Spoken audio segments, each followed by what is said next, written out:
ejemplos. Bien, entonces, habíamos dicho que la fórmula del momentum angular salía de una combinación del momentum lineal, que era masa por velocidad, y eso lo transformábamos a un movimiento de rotación cuando le agregábamos la multiplicación por el radio de rotación, R. Entonces, R por la fórmula del momentum lineal nos da la fórmula total del momentum angular, que va a ser m por v por r, lo vamos a ver en un momento. Y las principales características eran que, dado que estamos multiplicando distancia por masa por velocidad, la unidad del momento angular va a ser kilogramos por metro cuadrado partido en segundo. Además, se agrega que el momento angular es una magnitud física vectorial que va apuntando en el sentido del eje de rotación, en la dirección del eje de rotación, en el sentido que da la regla de la mano derecha. Y ya lo había explicado previamente en la clase pasada y ahora vamos a ver un poco más de detalle de eso. Y así como el momento lineal es una herramienta conceptual que lleva al análisis de situaciones de movimiento de traslación, el momento angular será de gran utilidad para comprender los movimientos de rotación. Bien, entonces, ¿cómo lo podemos definir? Al igual que el momento lineal, que ahora lo vamos a definir, vamos a poner aquí una pregunta, ¿qué es el... no salió la primera. Ahí sí. ¿Qué es el momentum angular? Entonces el momento angular es una cantidad que nos sirve para expresar la, entre comillas, cantidad de movimiento circular. Bien, es una cantidad que nos sirve para expresar la cantidad de movimiento circular en un movimiento circular. Iba a anotar eso, pero me di justamente cuenta de que no era, que estaba siendo redundante. Bien, entonces si un cuerpo tiene más momentum angular, quiere decir que tiene más movimiento circular, y eso puede significar tres cosas que vamos a ver justamente en un momento y que viene de la fórmula. Entonces la segunda pregunta que nos vamos a preguntar es ¿cómo se mide el momentum angular? La fórmula, o la principal fórmula en realidad, que usaremos es la siguiente.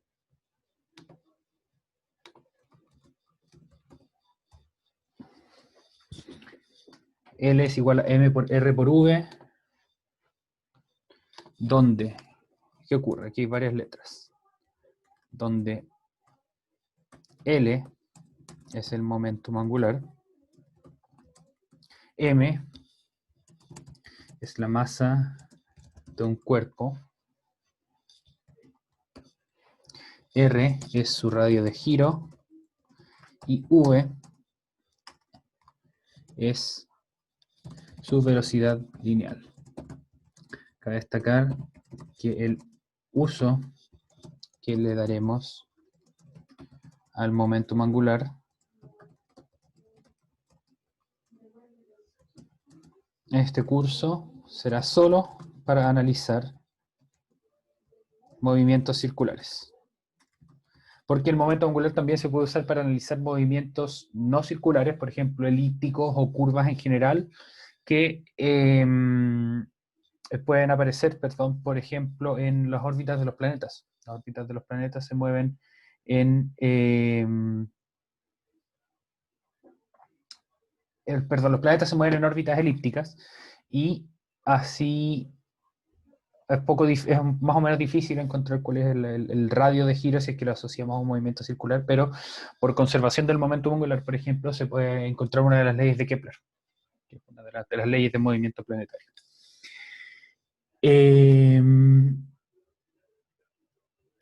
Bien, esta fórmula puede escribirse de otras maneras, por eso dice la principal fórmula. Esta fórmula puede escribirse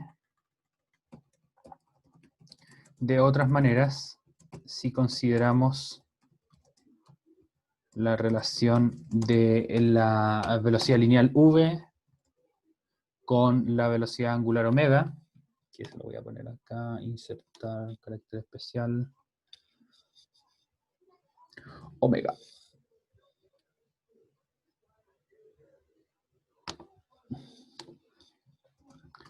Omega, la velocidad angular. Bien, recuerden entonces cuál era esa relación, que justamente lo vamos a ver en un momentito en el libro. ¿Y qué tiene de especial el momento angular? Que eso es lo último que vamos a ver. No, antes de eso, ¿en qué unidad se mide? Entonces, dado que es multiplicación de masa, distancia y velocidad, debe tener unidades de kilo por metro por segundo, y eso es kilo por metro cuadrado dividido segundo. Bien, se multiplica metro por metro, me da metros al cuadrado, y aquí las unidades es la de cada una de las cantidades que se le está multiplicando. Masa tiene unidad de kilo, distancia, que es el radio de giro, tiene unidad de metros, y la velocidad tiene metros por segundo, se multiplica metro por metro y nos va a dar entonces esto de acá. ¿Y qué tiene de especial? Entonces, lo que más tiene de especial y lo que hemos visto en todos estos videos es que justamente el momentum angular es una cantidad conservada. O sea, soy chiquito. O sea, en un sistema donde no actúan torques externos, se mantiene constante. ¿Qué significa eso, que se mantenga constante? ¿Y qué significa que no actúen torques externos? Básicamente que nadie está haciendo girar más o frenando más a un cuerpo. Entonces, en el ejemplo que vimos en la clase pasada de Simone Biles, cuando está saltando en el aire y está dando la segunda vuelta y tiene los brazos extendidos, y saca o achica uno de esos, lo que está cambiando es entonces la simetría del cuerpo. En ese caso lo que está cambiando es el radio, y como no cambia su masa, para mantener esta multiplicación constante tiene que subir su velocidad lineal, y eso es la que la hace girar. En este caso no actúan torques externos porque no hay alguna fuerza externa que le esté haciendo girar.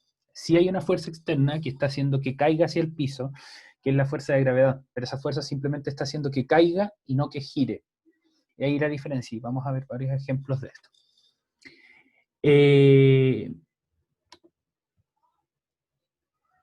Entonces, aplicaciones o ejemplos de esto lo podemos encontrar en deportes, como ya lo vimos en la clase pasada, en gimnasia en el piso, o en los clavadistas olímpicos. YouTube me cortó esa parte del video, no sé por qué, que giraban y después dejaban de girar cuando extendían su cuerpo, y ahora también lo vimos en el ejemplo del gatito. Bien, en deportes, caída de gatos, órbitas de los planetas, y un largo etcétera. Conservación del momento angular también hace que ustedes, por ejemplo, no se caigan en su bicicleta, ¿ok? Si ustedes intentan mantenerse parados en su bicicleta sin andar, a menos que tengan un muy buen equilibrio, se van a caer inevitablemente hacia el lado, hacia los lados. Sin embargo, una vez que comienzan a andar en bicicleta, es muy fácil que ustedes se mantengan sin caerse, porque ahí lo que va a ocurrir es que como la bicicleta tiene partes que están girando, en este caso son las ruedas de la bicicleta, va a crear un momento angular que les va a dar estabilidad completa a la bicicleta. Y eso también hace que cuando ustedes vayan a girar, si es que van muy rápido en bicicleta, cuando ustedes vayan a dar una vuelta, se van a inclinar para un lado o para el otro. Todas esas son consecuencias de la conservación del momento angular. Volvamos al libro de momento. Aquí está la derivación de la primera fórmula, como lo habíamos visto recién. Podemos agregar que el vector L, que el L es la letra con la que vamos a denotar el momento angular, en este ejemplo tiene su origen en O, que es el centro de giro, y apunta hacia adentro de la figura en este caso. ¿Por qué hacia adentro de la figura? Porque sigue la regla de la mano derecha. Entonces, vamos a poner acá.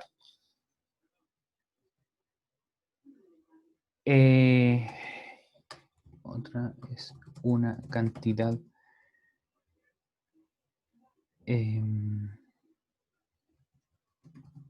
vectorial.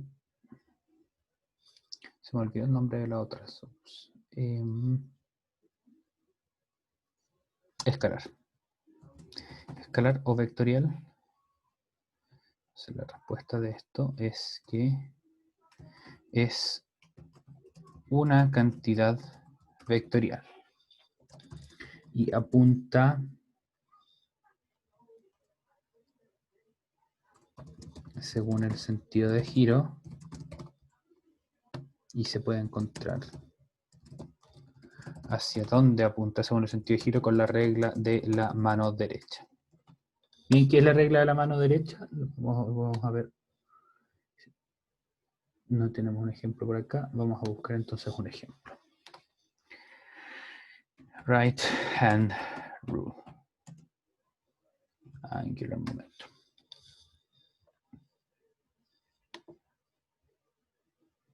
Entonces la regla de la mano derecha es esta de acá. Bien. La regla de la mano derecha dice básicamente hacia dónde se mueven sus dedos de la mano derecha, se indican en ese sentido justamente la dirección de la rotación. Su pulgar va a indicar hacia dónde va el momentum angular. Entonces vamos a poner esta imagen acá. Vamos a poner un poquito más chica para que alcance a ver ahí arriba. Es bastante más chica.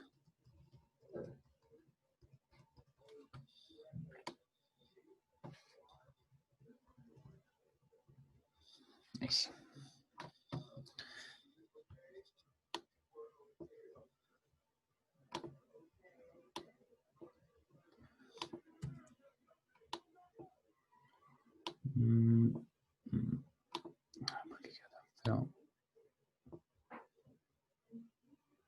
Ya, después arreglo eso. Quedó la escoba, pero no importa. Ya. Entonces, eso nos va a indicar que el momento angular, por ejemplo, apunta hacia un sentido y al ser una cantidad vectorial,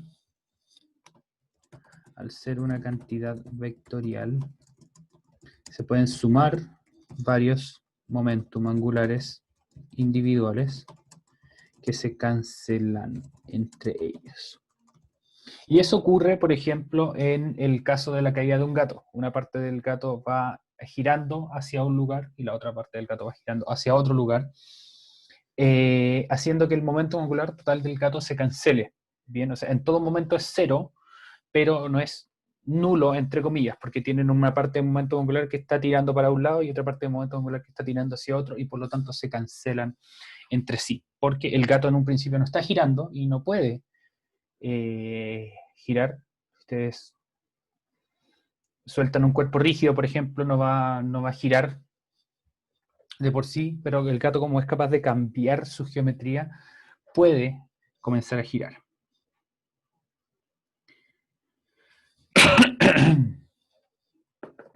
Bien. Hay un vínculo, y ustedes lo pueden encontrar también con el momento angular, con otra cantidad que se llama el momento de inercia, y que justamente la vamos a definir en, yo creo que la próxima clase. ¿Cómo se determina el momento angular de un cuerpo rígido, es decir, compuesto por muchas partículas, que en realidad tiene infinitas partículas? Ahí va cambiando un poco nuestra fórmula. Si se dan cuenta aquí, se hace hay una derivación bien entretenida de la fórmula, en la que no vamos a entrar mucho en detalle. Lo que sí me gustaría que ustedes notaran es que aquí se puede hacer un cambio de la velocidad lineal de un cuerpo a la velocidad angular, donde usamos la definición, la relación, perdón, entre velocidad lineal y velocidad angular, que dice básicamente que la velocidad angular es igual a la velocidad lineal dividida por el radio. ¿Por qué ocurre eso? Fíjense qué pasa con mi bicicleta. Voy a traer mi bicicleta aquí un momento. O sea, voy a mover mi bicicleta aquí porque la tengo aquí al ladito.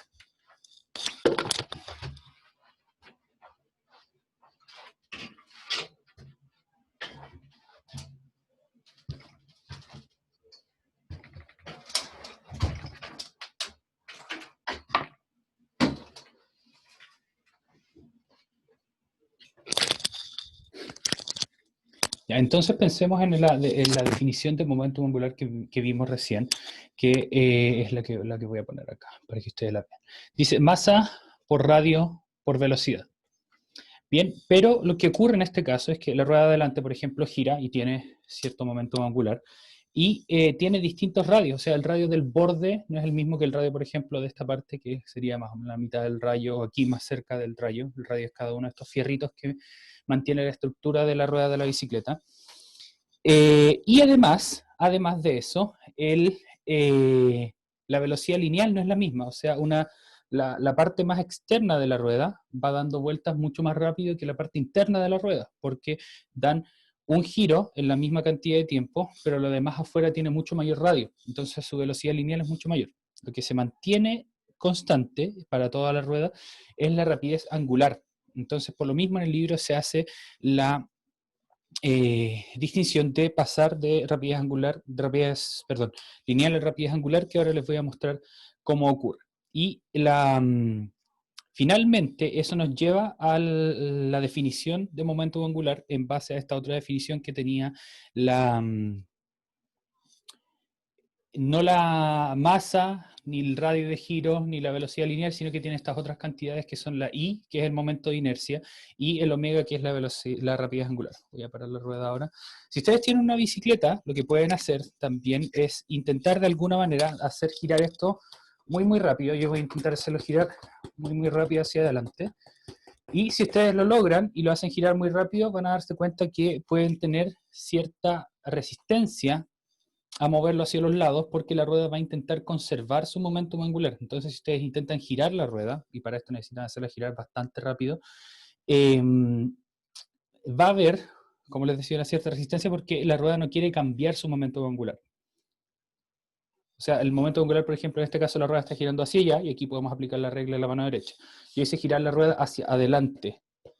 ¿Viste? Esto desde mí. Bien, entonces la rueda va a girar así hacia allá, y por lo tanto mi pulgar hacia donde apunta, que es hacia lejos de la cámara, es hacia allá donde apunta el momento angular de la rueda de la bicicleta.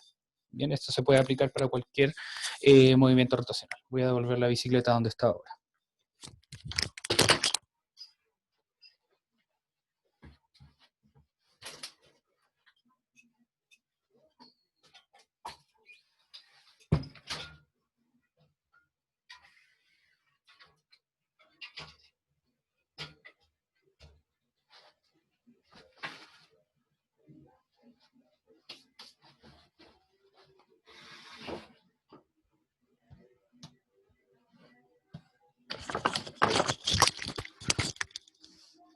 Bien. Entonces, como les decía, aquí tenemos una fórmula que es masa por radio por velocidad, esa era la fórmula principal, y otra manera es escribirla considerando la relación de velocidad con omega, la velocidad angular, y eso dice, esa relación dice que omega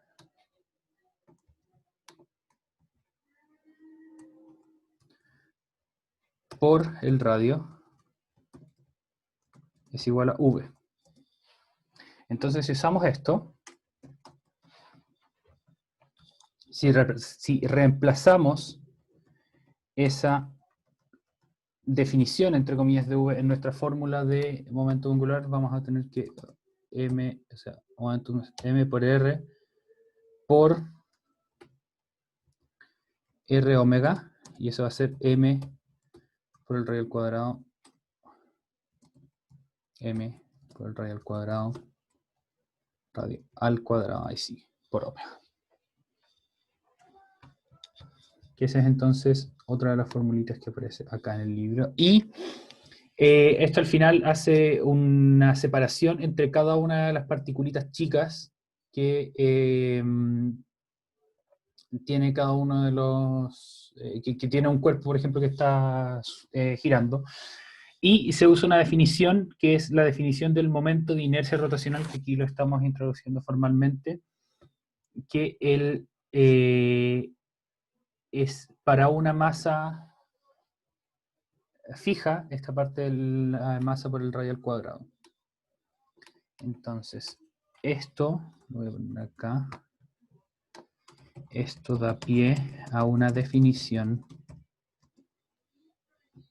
alternativa en el sentido de que es otra opción para el momento angular, pero igualmente válida.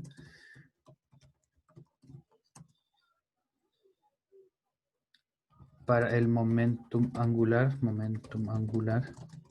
se define como la multiplicación del momento de inercia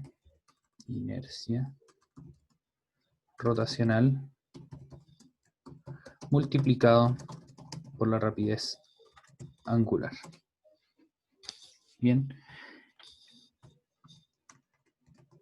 Para una partícula puntual, el momento de inercia, bueno, no sé por qué le puse tilde, estaba pensando un momento de inercia es I igual masa por el radio al cuadrado, por lo que la fórmula del momentum angular queda de la siguiente manera.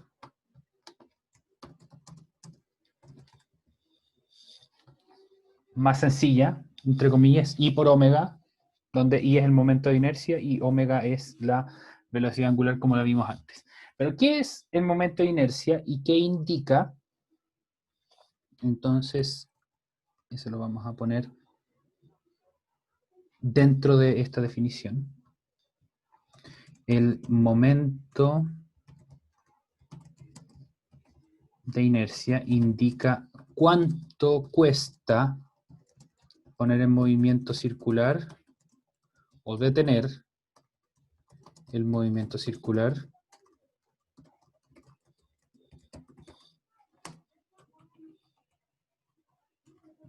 a un cuerpo. Bien, o sea, mientras más masa, como dice acá, tiene una M, mientras más masa tenga, más va a costar ponerlo en movimiento, y mientras mayor sea su radio, también va a costar más ponerlo en movimiento. Bien, así como teníamos la masa antes, que era la inercia de un movimiento de traslación, o sea, mientras un cuerpo tiene más masa, más me va a costar ponerlo en movimiento. En el movimiento rotacional, lo que mide eso, y por eso justamente se llama inercia, haciendo alusión a la primera ley de Newton, que se llama también la ley de inercia, es cuánto cuesta poner en movimiento circular a un cuerpo. Entonces, se lo vamos a poner, esto es análogo a la masa en el movimiento traslacional. O sea, no circular, sino que de movimientos en línea recta, ya que ambas cantidades indican cuánto cuesta poner en movimiento a un cuerpo. Bien, la masa, cuánto cuesta ponerlo en movimiento lineal, el momento de inercia, cuánto cuesta ponerlo en movimiento rotacional. Bien, o sea, mientras más masa tenga un cuerpo, más me va a costar empujarlo, mientras más momento de inercia, más me va a costar hacerlo girar. Bien, y eso lo vamos a demostrar en un experimento que no vamos a realizar, pero yo les voy a mostrar al menos la siguiente clase. Bien. En la calendarización de actividades que yo les había mandado que les mandaron, perdón, las redes de contenido, muy probablemente haya aparecido una evaluación para el día 26, la memoria me falla ahí, tengo que revisarla, pero vamos a tener que hacerlo una semana después, yo les estaré avisando prontamente y de todas maneras va a estar en la calendarización de actividades, ¿bien? Dado que este es un tema bien interesante, bien fundamental en realidad en física, no solamente la física de tercero medio, quería darle un poco más de tiempo para introducirlo bien y para mostrarles con ejemplos cuándo podía aparecer, para ver si es que así ustedes también lo podían comprender mejor. Así que me demoré un poco más pasando la materia y por lo mismo nos vamos a demorar un poco más que el calendario que tenía propuesto. Bien. Eso es entonces, jóvenes, lo que yo quería contarles en esta clase. Bien, no sé si tienen alguna duda que quieran preguntar acerca de lo que vimos en esta clase. No sé si alguien de ustedes ha realizado este experimento de ponerse en una silla con ruedas. Si es que lo han hecho, por favor, cuéntenme. Y una silla que gira, perdón, no necesariamente tiene que ser con ruedas. Cuéntenme cómo les va. Si quieren grabar un video, compartirlo con el curso, adelante. Excelente. Bien. Pero eso, jóvenes, que estén muy bien, que aprovechen su día y nos vamos a ver en la clase más tarde de las 11 para una clase de matemáticas, donde continuaremos con lo de la clase pasada. Bien. Cuídense mucho, que estén muy bien, aprovechen su día y nos vemos pronto.